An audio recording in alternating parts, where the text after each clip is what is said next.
Hey, how's it going? I'm Links, and today I'm going to show you what you need to do in order to prepare for the arrival of the brand new Purgatory Meliodas. So he is coming to global next Tuesday, so it's only a couple of days away, but there are a few things that you can do in order to prepare for him. So that's what we're going to go over in today's video, sort of like what materials you should be farming out in order to fully max him out, fully awaken him, all of that stuff. We're going to talk about what sort of gear is the best gear for him in both sort of PvP situations as well as PvE, and then we're going to talk about sort of what units you should build out in order to sort of support him in both PvP and PvE. As always, do check the timestamps in the description down below for the different parts, and if you're new, do consider subscribing for some more Grand Cross content. But with that, yeah, let's just get into it.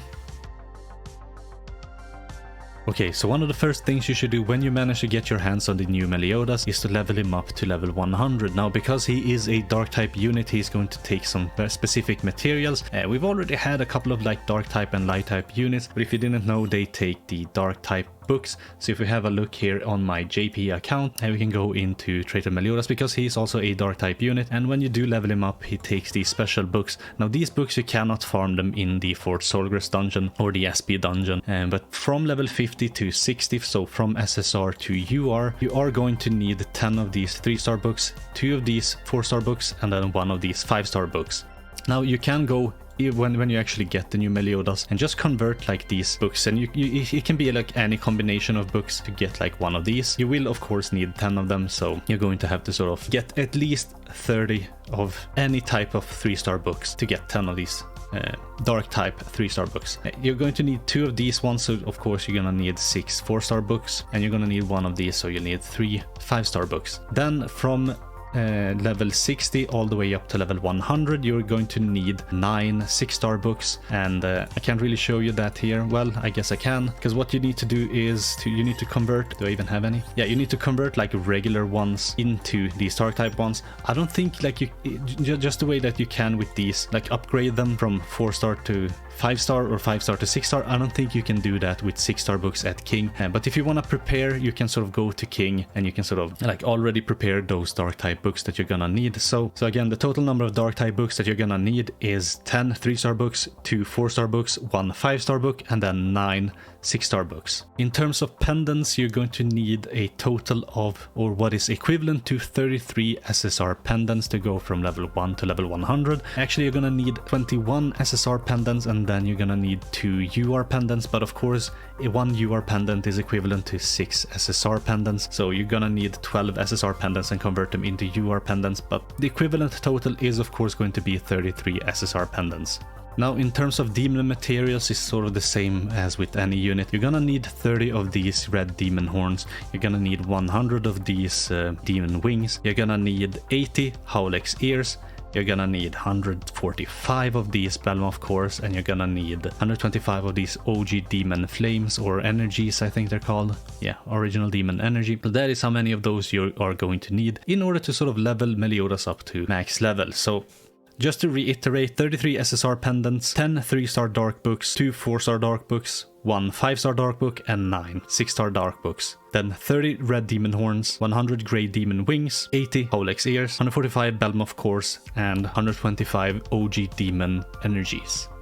Okay, so with the leveling out of the way, you are going to have to awaken and then super awaken your new Meliodas. So just go here to Merlin, merge all the materials into these awakening tokens, and then use one of those fully awakening tokens on your Meliodas. Then after that, you are of course going to need to super awaken your Meliodas, and that's going to depend on how many dupes you have of that unit. Now of course at 1/6 it is going to cost you a lot more of these super awakening coins, because the first level or the first star is going to cost 3, and then if you don't have a 2/6, 3/6, 4/6, 5/6, or 6/6, whatever point you end up at, it's going to cost you an additional 3 to unlock it, and then sort of however many super awakening coins is going to take you, but that sort of all depends on how lucky or unlucky you are in the actual gacha draw.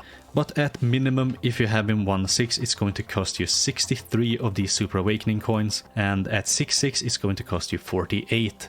So if you're running low on those Super Awakening coins, and do have a video up where you can actually two-turn the Super Awakening coin dungeon, so do check that out. So if you have the one Ultimate Escanor, you can two-turn it. There are plenty of teams, you can just check on YouTube, but there are plenty of teams that can like 3-turn it easily. But if you're using the one Ultimate, you can of course 2-turn it. So yeah, it's a little bit better, it's a little bit faster, and And yeah, do check that video out if you need help. Now you will also need to get the affinity of Meliodas up to level 5. So you're gonna need 20,000 of these affinity points. You can either get them from like spending affinity elixirs. As you can see, you get 1,000 per elixir, or you can like spend Banya ales and you get 300 points per ale, or you get 100 points per food that you spend, and you're gonna need this pierce rate food or this gold food. It's the same food for like every single Meliodas, and you can just craft them with these mat set ban.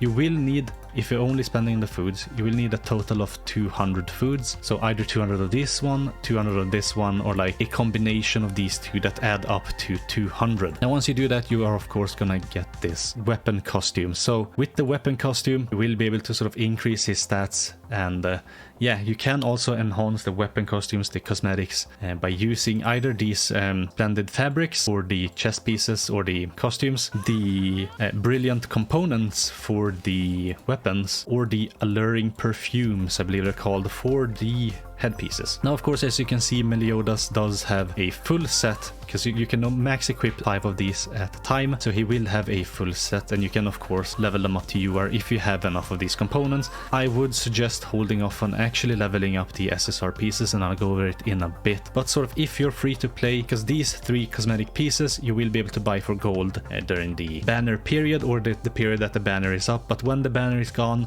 I do believe they will be added to the shop for diamonds. So you will be able to buy each piece for 30 diamonds each, or if you sort of wait, I believe like a year, so until next year, these might be on sale for 20 diamonds each. Like you do you can do whatever you want. Of course, I would still suggest sort of not upgrading these even if you're free to play, because upgrading one of these costs 60 of the materials just to get it from SSR to UR, and then from UR to, well, UR max is gonna cost you 30. So for the same price that you can get like one SSR piece up to UR max, you can get 3 UR pieces up to max. So it's gonna cost you 90 total. That's really expensive, so I would suggest actually not doing that, especially not for this Meliodas who has so many cosmetic materials. I would of course suggest like leveling up this piece right here, as well as this one and this one. These are the new pieces. They are completely free to play, like everyone is going to get them, and if you like enhance them for like this Meliodas, you are gonna have them enhanced or fully enhanced for like all Meliodas, as well as like any future Meliodas. So exactly how many sort of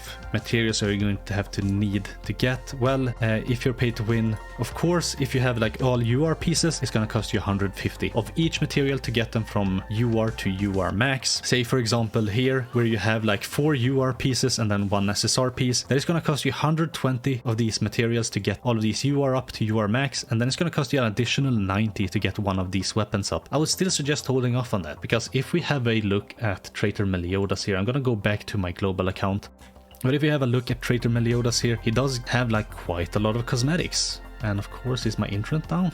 Okay, no, never mind. And he kept getting like more cosmetics from the shop. He's probably gonna get some like Hawk Pass cosmetic in the future. You are of course gonna have this cosmetic as well, I believe. I don't have it on my JP account, but you will have that on here as well. So yeah, like you can save yourself a lot of like materials by not upgrading these SSR pieces like I did for Traitor Meliodas. You can of course do that if you want, like it's your materials, but I do know that these materials are scarce. But if you're a Megalodon whale, like you're massive pay to win and spend like tens of thousands of dollars in this game, then of course you're probably like spending money on like getting these from the shop or whatever, and then you can do whatever you want. You can max out all your units any way you want, but my suggestion is still to like hold off on actually leveling these SSR pieces up. Just wait a bit, there's probably gonna be another UR piece coming for each of these sets. Meliodas does have a lot of cosmetic sets, he's the main character as well, so yeah, that's pretty much a given. Now with the leveling up and enhancement and all of that out of the way, let's just get into the gear. So if you have a look at Meliodas' gear, I do have sort of 2 main gear pieces that you can have on the new Meliodas. One of them is of course attack crit. That is sort of a given, it's sort of a staple for like any unit, except for like very specific units that sort of need other sort of stats. And of course the substats are of course going to be attack for the top pieces, defense percent for the bottom pieces, or middle pieces, and HP percent for the bottom pieces. Now the other gear set that you can run on him is of course HP defense, or this is the piece I made from the Griamore gears. As you can see, it's perfect 15%, and they're quite close to perfect. I was able to roll them very close. Like this one is kind of bad, and I do believe this one is kind of bad as well. Yeah, Like they can be a little bit better, but it's not going to sort of be all that bad, you know. And it's not gonna like make it so that you go second either way. Other things like account CC and stuff like that is of course going to play a much huger part than 2 or 3 defense or 5 attack or whatever the case may be, you know. But for PvP, of course, if you want to see numbers, go attack crit. But if you want to go first, if you're like running the demon team and you want to be extra tanky as well, then do run the HP defense gear. But from what I've seen in PvP, Meliodas does really well turn 2. Like when he has already been attacked by the enemy, he sort of gets his attack buff from his passive and he will be able to dish out a lot of damage. So actually going second and with attack crit might be worth your time, unless of course like you get completely wrecked turn 1, and that is also a possibility. So like you should weigh your options. I would suggest making both attack crit and HP defense, that way you can like juggle those sort of gear sets around on all units. But then of course I'm also leaning more towards attack crit because it's also more usable for PvE. Now I don't personally think that the new Meliodas is any better than this Meliodas in terms of PvE content. He is of course a lot better in PvP, but as for PvE, this Meliodas still shines. Like he can still deal a lot of damage with every single attack once you've started building him up. Of course not like turn 1 or turn 2. The other Meliodas, when you're running the demonic beasts, he will take a little bit of damage, right, when the boss attacks him, and then he will have one single attack that he can deal that's probably gonna hit damage cap. Since most bosses and stuff like that these days do have a damage cap, which is really annoying, but he will be able to hit damage cap once and then you sort of have to attack with some other units, right? So he's not really shining there, whereas this Meliodas, if you have like a bunch of his single target cards, you can like hit damage cap 4 times with him if you want. And yeah, he's really busted that way. But I don't think the new Meliodas is completely useless in PvE content, so you could consider going attack crit. Now in terms of the sub-slot rolls, if you have a look at the new Meliodas here on JP, he does have 2 attacks which both scale off of Pierce. Now this attack sort of scales by 2 times Pierce rate, and this attack scales by 50% of your pierce rate or something like that, I believe. I can have a look at Grand Cross database just to sort of confirm. Now the first attack is a frenzy attack which deals damage based on like the amount of percentage HP the enemy has as sort of 2 times pierce rate damage. So it scales off of pierce rate and attack percent. The second, the AoE attack, is a slash type damage which is additional damage equal to 50% of the hero's pierce rate. So you could sort of perhaps even go with pierce rate substat rolls for the Meliodas. Let me just change back. This Meliodas is really annoying in his idle animation. So I'm just gonna go back to my global account here and we're gonna have a look. But you could sort of go for pierce rate substat rolls. Like you could get 30% pierce rate for each of the pieces. That might be good. So if you have some sort of equipment awakening materials left and that you can like you or your equipment materials, maybe like go for a second set of like attack pieces and that are sort of more focused on pierce rate. Perhaps that is going to deal more damage. I of course have not been able to test that since I do have a brand new JP account and I'm only level 70. I haven't gone through the story yet. I can't level in past 70, so I haven't really tested it out yet. But perhaps pierce rate will deal more damage than attack. Then again, both of his attacks sort of scale off of attack as well. So like if you go for like regular attack rolls, you can of course use those gear pieces for like your other Meliodas units as well, and I think that might be the best thing. And I guess we're gonna have to test out and see if sort of going for pierce rate on the top pieces is better or not. It could be potentially because he does scale off of pierce, but I don't know. I would probably not go for that, at least not as like your regular gear sets. So yeah, that was the gear sets, and let's just look at some units now. Now in terms of units that you can run with this new Meliodas, you could of course run a full demon team, and that's going to be really great because for each like bond of purgatory that Meliodas has, or perhaps it's just if he has a bond of purgatory, he and all demon race allies are gonna take 20% less damage, so that's really good. All the other things, like he still works with like non-demon units, but then again, what sort of demon characters can you run this Meliodas with, or should you run this Meliodas with? Well, of course Estarossa. So Estarossa is on the new banner if you're able to pull him, most definitely sort of level him up and gear him out as well. If you already have him, you probably already have him maxed out. Some other really good units that you can run him with is this new Chandler in the back, because he's going to increase melee's pierce rate by 40%, as well as like increase the damage they deal by 10% for each debuff on the enemies. And if you run him with those two units, you should probably run him with the ominous Nebula Zeldris as well. You will be able to apply a debuff at least, and perhaps if you run green Zarya Link on one of the units, you'll be able to apply more debuffs. And of course, because this Zeldris has an AoE, it's gonna work well with the darkness stacks from the Estarossa as well. Now another sort of demon team that you can run is, of course, you can have this Zeldris in the back instead of the Chandler, and then perhaps you can have this Chandler in the front instead of the ominous Nebula Zeldris. So you just swap them out. If you have his Holy Relic, that could be really great. He's gonna make the team a lot more tanky because the enemies of course gonna focus him, put red Tarmil on him. He will be able to sort of disable sort of the other Meliodas. The other Meliodas will of course be able to cleanse, so you sort of have to be a little bit careful how many times you attack them. But that team could also be really great. So any of the Estarossa and the two Chandlers and the two Zeldrises, those are really great options. Some other options, like of course if you want to run a full Estarossa team, Demon Hendrickson could be a good option, but he's sort of fallen off. But that's only because he has two AoE attacks. This new Cusack, I don't think he's that great for this new Meliodas. Like, yeah, he decreased the crit chance and crit damage of enemies on the battlefield and increased attack related stat by 4% for each demon ally. That is going to see a little bit of diminishing returns with the new Meliodas passive once he gets his 50% attack related stat increase. However much is it? 12% attack related stats isn't gonna be as big at that point, because it's just an additive effect, it's not multiplicative. But then again, like any demons that you have, you can sort of probably mess around with them. In terms of PvE content, if you want to run a full demon team for the bird or whatever, you could of course run the Estarossa. This Cusack is also really great because of he has a Abyss type ultimate that can hit twice. That's really good, and then you can run some other demon, whatever. Those are sort of the demons I would focus on. I've seen a lot of like YouTube videos of like JP players actually using the one ultimate in the back. If you have him high dupes, then of course you can have him in the back and have him drop down and like clutch matches out for you. It's sort of the same thing as people used to have the Purgatory Ban in the back to sort of drop down and clutch matches on his own. I've also seen like fairly recently people use this Diane in the back,